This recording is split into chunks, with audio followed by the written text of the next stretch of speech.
Hello, I'm Deborah Pascali Bonaro of Orgasmic Birth, and I am very honored today as we're always working to help people positively prepare for birth and parenting.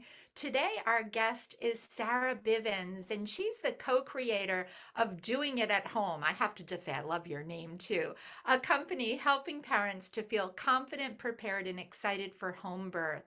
Doing it at home started in 2016 when Sarah was pregnant with her first child and switched from a hospital birth to a home birth halfway through their pregnancy. Would you want to just share a quick overview, because I know that's a big thing and many of us that are listening now are orgasmic birth practitioners. So we're often guiding people that are in that place of finding out they might not be birthing at the right place and then hmm making that shift. Yeah, absolutely. I would love to share that because it's a part of who I am now. And it's a part of what makes it possible for me to be having this conversation. So we found ourselves pregnant, very intentional space that we created to become pregnant. We were very excited to grow our family.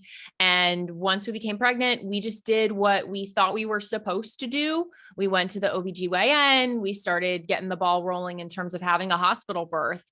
And it was probably about 15, 16 weeks into the pregnancy that I watched the DVD series Happy Healthy Child.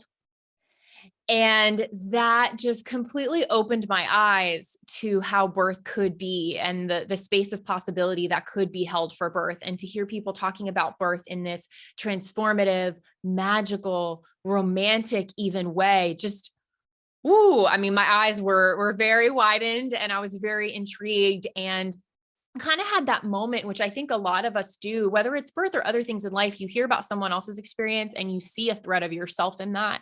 And you think, why not me? I could do that too. Or that really resonates with me and my spirit and what I know about myself.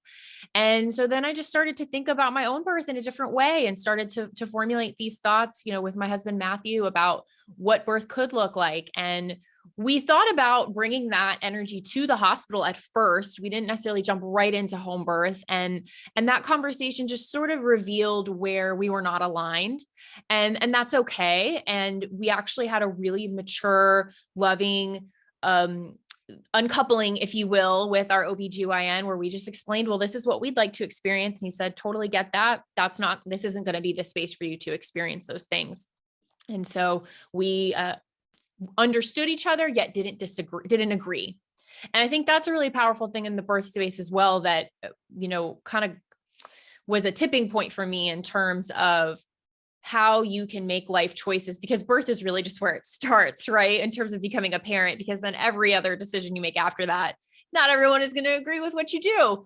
But if you can find a level of understanding, so that was very powerful for us, and met with a group of midwives who served our area and did home births, and thought this is the space. And at the time, we did not know anyone else in our lives who had a home birth. We also just didn't see what I understand the birth world to be now. If you look at Instagram, you look at YouTube, there's a lot more content out there around out of hospital birth. But just at the time, with the limited scope that we had, we didn't see that much out there. And so we thought, well, we have the wherewithal for podcasting gear. My husband, Matthew, at the time had done a number of podcasting projects and helped businesses launch their podcasts. So he had the gear, he knew how to do it. And so we thought, let's just sit down and start talking about this experience, breaking up with the OB, telling friends and family, and getting a mixed bag of feedback and comments and all of that. And how do we navigate this? We still have fears. We definitely want this experience, but we still have fears. We have doubts. How do we process and unpack it? And so we started recording the podcast. We launched it when we had our magical, amazing home birth with our daughter, Maya.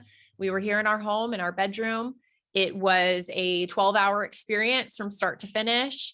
And we had amazing support in our village and our community. There were 11 of us total in the room at the time she was born. And that was very intentional. Everyone had a very specific role. Everyone knew our intention. Everyone was an add and a multiplier to the space. So it was very safe space. It was very high energy. It was very much calibrating at love and joy.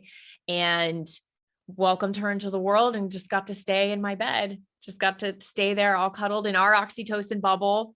And it really changed our lives, from of course bringing our baby into the world. But then once we launched Doing It at Home, the podcast, and shared our birth story, really, I thought it would be over then. I thought that was going to be it. We had this 10-ish episode run. Like, here's one couple's example of what it looks like to have a home birth. But then we got this great feedback and people started reaching out. I had a home birth. I had a home birth. I had a home birth. I have a story. And so it just organically and kind of through divine inspiration, the real purpose of the podcast was birthed then as well. And that was to share other stories and journeys and to normalize the experience, to provide inspiration and resources, to talk to thought leaders like you and bring in all the other home birth advocates and folks who can add to the space. And so 5.5 years later, we still have the podcast. We've expanded it into online resources and other great ways for people to connect and share their stories. And we just keep going. That's fantastic. But Mhm. I want to move on too, because you wrote that you have a sexual healing practice. So, coming from an orgasmic birth and looking at your practices, can you explain that more? Tell us more about that. Sure. What I'm getting at and what I'm exploring and finding out in my own life daily, I'm my own guinea pig with all of this stuff. So anything that I'm sharing, I'm practicing actively and figuring out what works and what doesn't work, what's effective, all of that. But really what I've found, and through experiences like my birth, and then everything since then, that sexual energy really is life source energy. And it really is at the root of who we are from a physical, spiritual, mental, emotional, social standpoint. And so the tool that I use is not one that I invented, but it's one that I practice with Matthew, my husband, and other partners and people in my life, is abundant love. And abundant love being, it's created by a coach and a mentor of mine. His name is Day Adioba, and he created a platform of health and fitness called the Orde Balance Game.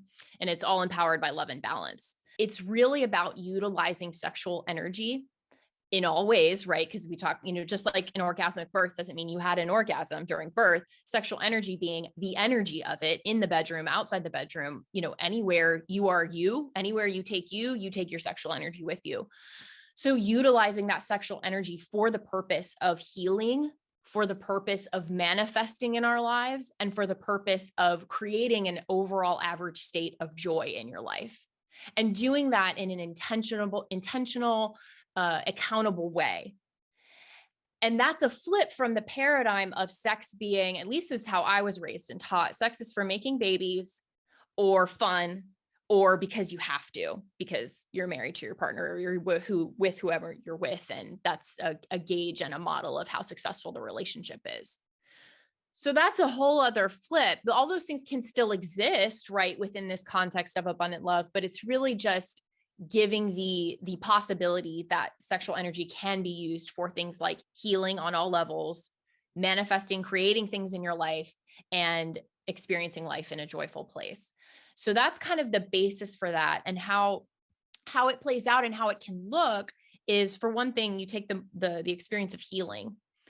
Healing is about unpacking your thoughts, your belief systems. How can you move beyond them? How can you transcend them? So in this context, what abundant love is referring to is utilizing the space of sexual energy, of moving sexual energy, of connecting with someone else or yourself, and using that space almost as a lab to tinker and to learn about yourself and how you can work through things and move through things, so that in other life experiences like birth or becoming a parent or having dynamic relationships with people around you, when you're inevitably going to be hit with stress or painful experiences, how can you heal and move beyond those things by using the space of sexual energy to work that out?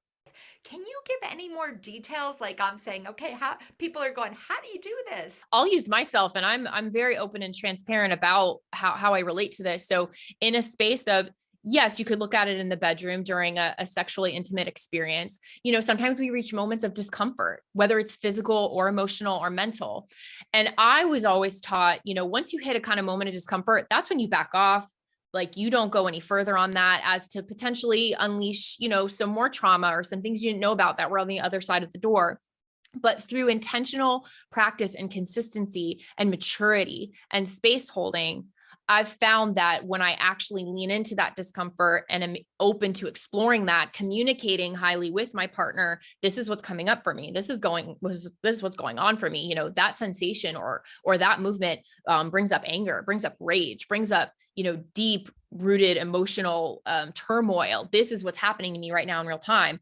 Okay, great. Now that we have this awareness, how can we move through this and potentially rescript it to have a new belief around that sensation or that sexual position, or when I say this to you, or whatever that is. So it's recoding in real time when something like that comes up, because if we look at birth, so many uncomfortable moments come up in birth, ranging from physical to metaphysical.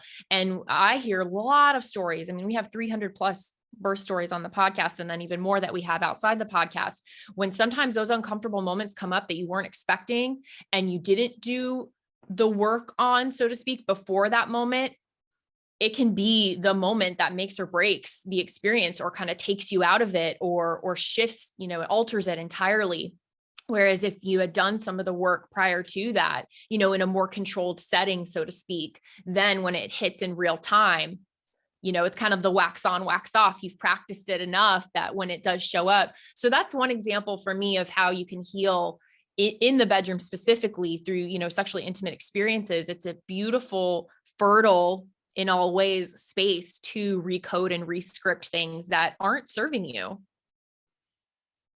I love how you say that. And, we're doing a lot of work coming up on armoring, and knowing that, particularly as women, right, that we often carry a lot of trauma or memories or, past experiences that are in kind of that vagina and cervix and everything that's involved in birth as Yeah. well. So I love how you say, and I agree, that when we don't do that work prior, when we don't bring that healing and really bring an opening of ourselves and our sensuality, sexuality into birth, it can actually cause a lot of blockages in the Mhm. process. So for those people and those of us that work with a lot of people in preparing for birth, what are some of the, can you give like any techniques or ideas? How do you guide people in this?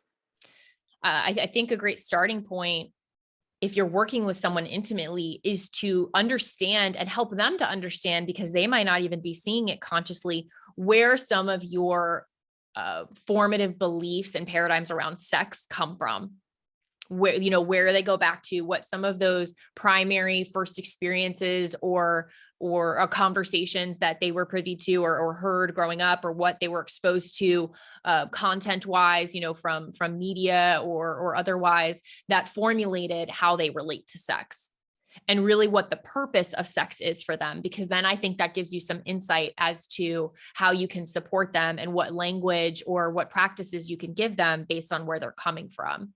So I think just really seeing what someone's level of awareness around their own relationship to their sexuality is. And then I think from there, that can give you some breadcrumbs, if you will, as to, what sort of modalities or resources might be helpful for them. Because for some person, reading a book might be the thing that gives them that time and space. Journaling things out, having very transparent, open, at times difficult conversations with their partner, all sorts of things, or getting into the physicality of it, finding ways to get that energy out, whether it's through forms of exercise, or I love a great car scream, just to get things out. Or maybe it's practices like yoga or meditation, to get in touch with their bodies. Maybe it's about dancing and activating that feminine, sensual yin side, or practice being naked and affirming themselves in the mirror. I think those are all great ways to chip away at whatever sort of blockages that, we all have. It's just how hard are some of them,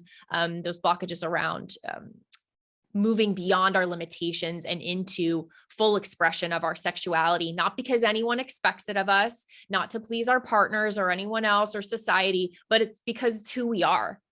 And so giving ourselves that permission. So I think as space holders, as practitioners, whatever your role or modality is, just being an epic space holder and space of possibility.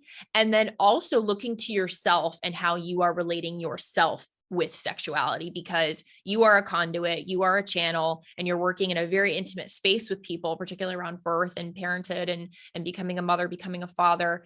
And, you know, that will transfer, and how you're relating is how it will show up. So making sure that you take care of you first before you hold the space. So I think that's something that I would recommend or put out there for practitioners.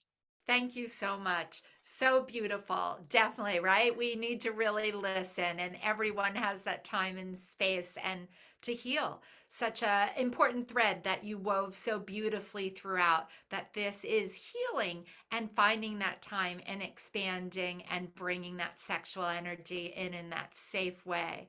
But thank you so much, Sarah. It has been truly just a joy, a pleasure to spend this time together, to hear all your nuggets and words of wisdom. And just one last time, how can people follow you? Where do we get your podcast, your website, your Instagram? Yes. So you can find Doing It at Home, the podcast, on any podcast player. And diahpodcast.com is our website. And from there, you can pretty much find all the branches of the tree and where to go. We are Doing It at Home on Instagram. That's another kind of hub there where you can find all the links to all the ways to connect. Ring the bell and subscribe for more orgasmic birth expert content. And if you're a birth practitioner, visit orgasmicbirth.com to learn about our special resources just for you, and follow us on Instagram at Orgasmic Birth.